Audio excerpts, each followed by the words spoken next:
Hi mga kabahay, Architect Dax here. Ngayon pag-usapan natin tong project na to ng Monterrazas The Rise. Yung pinakita sa vlog ni Slater yung nausap-usapin ngayon sa social media. Ayun, kayo guys, ano masasabi nyo dito? Kasi marami nagko-komento dito, ano daw environmental impact and whatsoever, na kesyo copycat daw to ng isang project na similar sa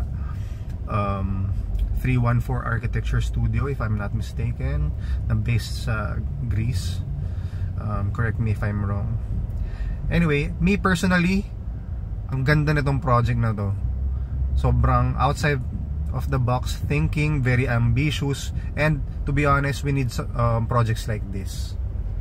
Nakaka-challenge to sa mga architects and even developers to think projects na ganito ka-ambitious, na ganito ka-ganda. Ngayon nga lang, pag may mga projects talaga na ganito ka-ambitious, hindi natin maiiwasan na may ano talaga, marami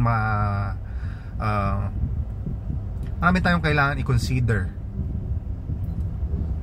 This one in particular, yung environmental impact niya doon sa landscape. Ayun. So, but then again, mas gusto ko na yon na nagtatry tayo ng something new kaysa masyado tayo na box out sa idea na condo, building lang talaga siya. Tsaka in terms of copycat, tingnan nga natin.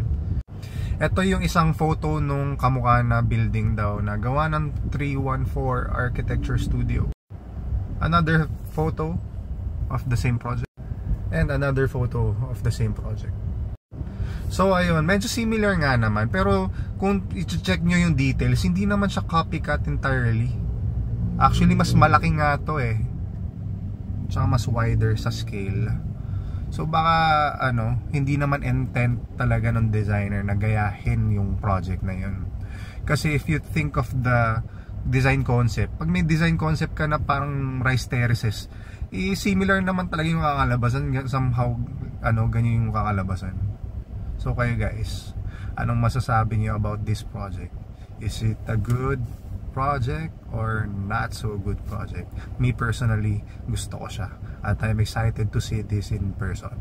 So again, always remember, magandang bahay, magandang buhay.